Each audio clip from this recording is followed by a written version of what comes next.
तो एक और जो एक बहुत महत्वपूर्ण प्रश्न जो अक्सर मेरे सामने आता है, ख़ास तौर पर कक्षाओं में विभिन्न प्रकार के विभिन्न स्तर के मिलते हैं मुझे व्यक्ति, तो उनके प्रश्न भी बड़े रोचक होते हैं, मनोरंजक होते हैं, ज्ञानवर्धक भी होते हैं। और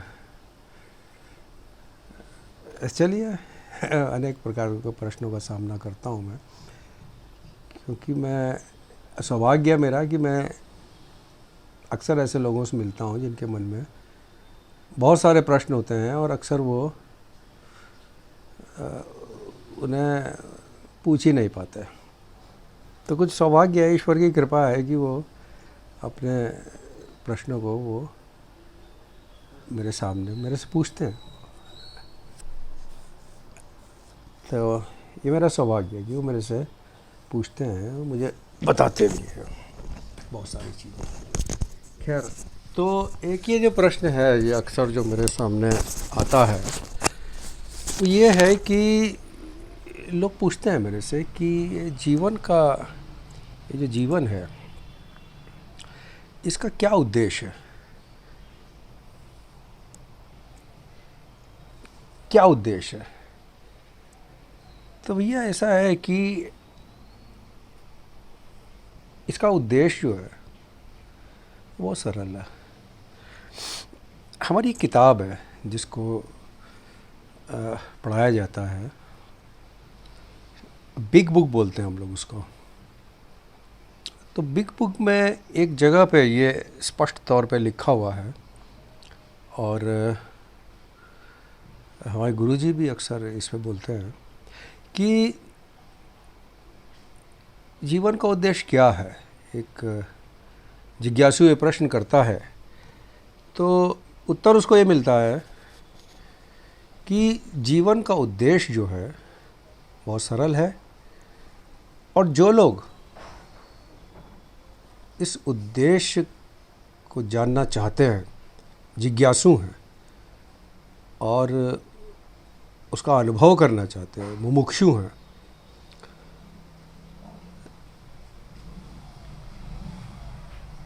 उनके लिए ईश्वर कोई बहुत कठिन नियम नहीं बनाता है। अगर वो वास्तविकता में, सच में उद्देश्य को जानने की उनके अंदर प्यास है, तृष्णा है, तीव्रता है, तो ईश्वर उनके लिए कठिन नियम नहीं बनाता। यानी कि अर्थ यह है कि बहुत सरलता से ईश्वर उन सत्यों को उनके सामने प्रकट कर देता है।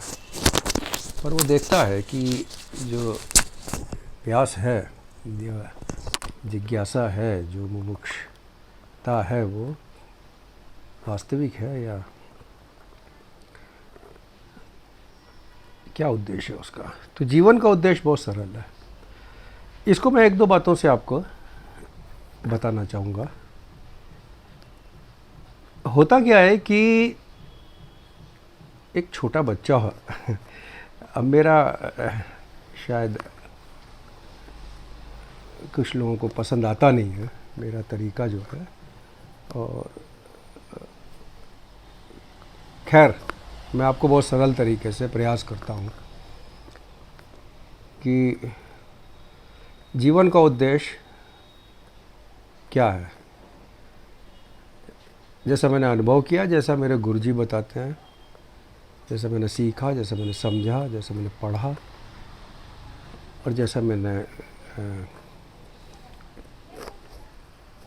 गुरु भाई लोगों से सीखा। खैर, एक उदाहरण के द्वारा मैं इसको बहुत सरल तरीके से आपको बताता हूँ कि जीवन का उद्देश्य क्या होता है। वो बहुत सरल होता है, और जो लोग वास्तविकता में उसे जानना चाहते हैं, ईश्वर उनके लिए बहुत कठिन नियम नहीं बनाता है।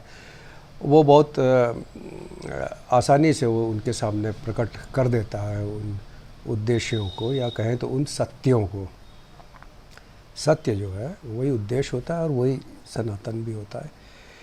खैर, जैसे एक छोटा बच्चा हो, आप मान लीजिए 4, 5, 6 साल का, जब उसमें थोड़ा बहुत समझ आने लगती है, थोड़ा बहुत जो चीज़ों को समझने लगता है, तो एक प्रश्न अक्सर वो पूछता है और ये जिज्ञासा उसके मन में आती है कि उसे ये चीज़ तो समझ में आ जाती है कि ये महिला जो है ये मेरी माँ है। उसका उसे उत्तर भी मिल जाता है जो वो समझ भी जाता है कि तुम इस महिला के गर्भ में से या पेट में से आए हो, तो इसलिए ये महिला तुम्हारी माँ है। और ये चीज़ वो अपने सामने देखता भी है तो वो समझ भी जाता है इन चीज़ों को कि फलानी महिला जो है वो मेरी माँ है। क्यों? क्योंकि मैं उसके गर्भ में से मैंने जन्म लिया है। लेकिन वो इस बात को नहीं समझ पाता उस एज में, 5-6 साल की उम्र में, कि फला व्यक्ति मेरा पिता है तो क्यों है ना। अब आप उसको कितना भी समझाओ, तो पहली चीज़ तो आप अगर उसको समझाओगे भी तो वो समझ नहीं पाएगा, क्योंकि जो समझ है उसकी वो फ़िलहाल नहीं समझ पाएगा। आप कितना भी समझाओ, कितने भी आसान तरीके से या कितने भी सरल तरीके से, वो समझ नहीं पाएगा, है ना। लेकिन एक समय आएगा उसकी लाइफ में, एक समय आएगा जब इस प्रश्न को पूछने के लिए कि फला मेरा पिता क्यों है, ये अपने आप उसको उत्तर मिल जाएगा।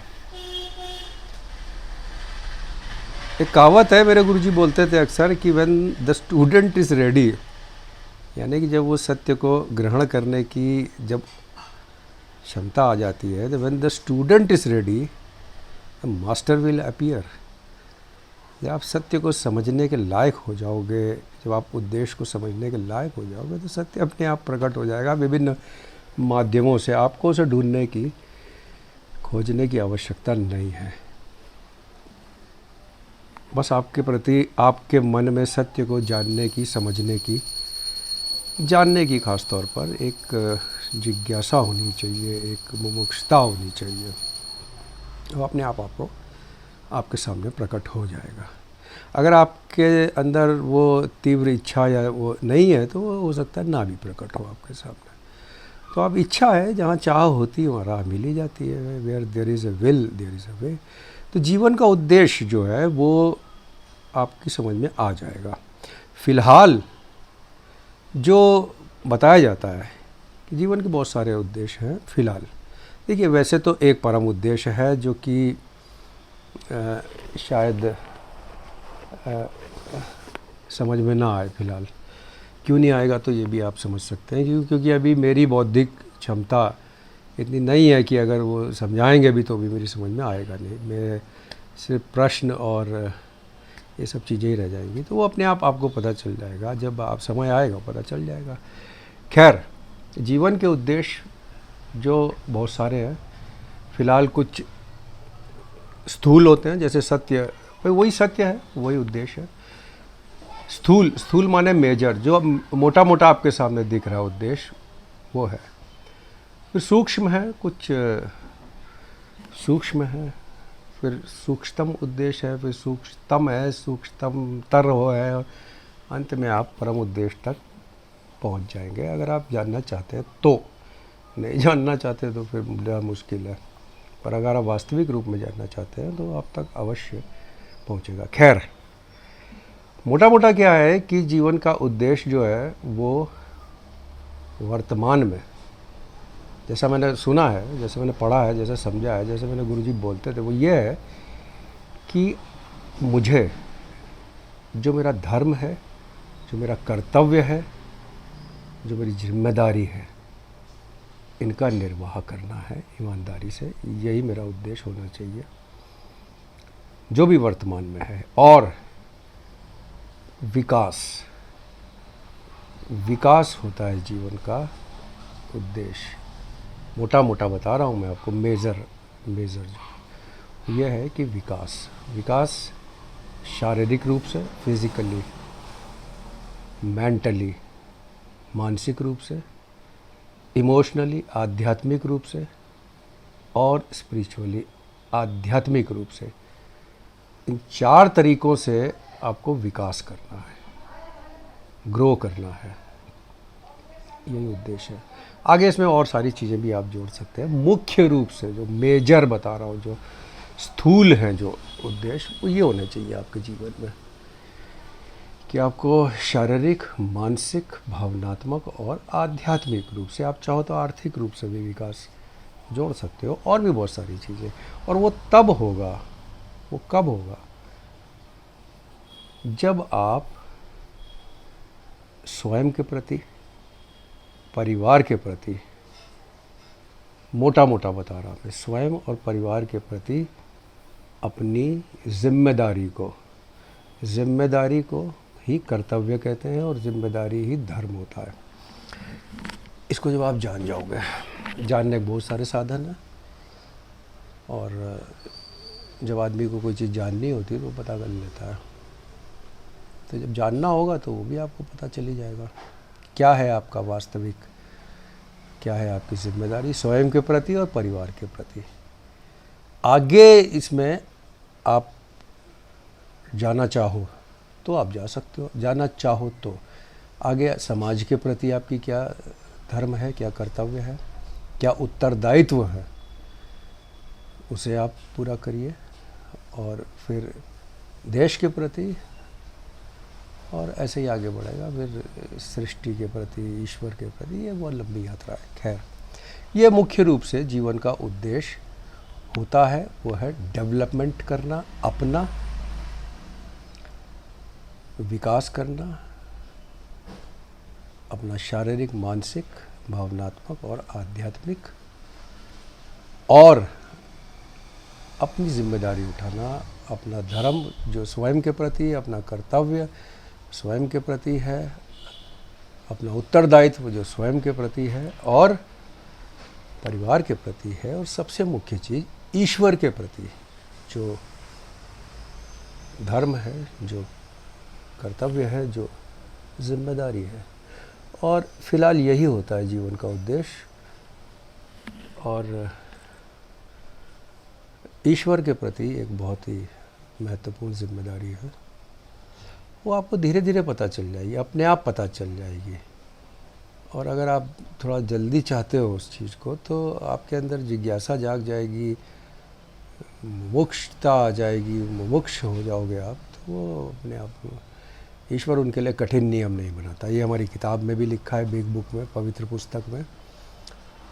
और ये हमारे गुरु जी से भी और भी गुरु भाइयों से मैंने सुना है, पढ़ा है, समझा भी है इन चीज़ों को। और यही सत्य है फिलहाल के लिए। अपने विकास पे, अपना विकास पे, और अपने परिवार के विकास पे, और समाज के, इन सब पे ध्यान रखिए। तो आज के लिए मुझे लगता है इतना बहुत होगा, ज़्यादा फिर कभी बात करेंगे जैसे जैसे समय मिलेगा। ठीक है भाइयों, प्रणाम स्वीकार करें मेरा और मेरी माता जी का। Thank you.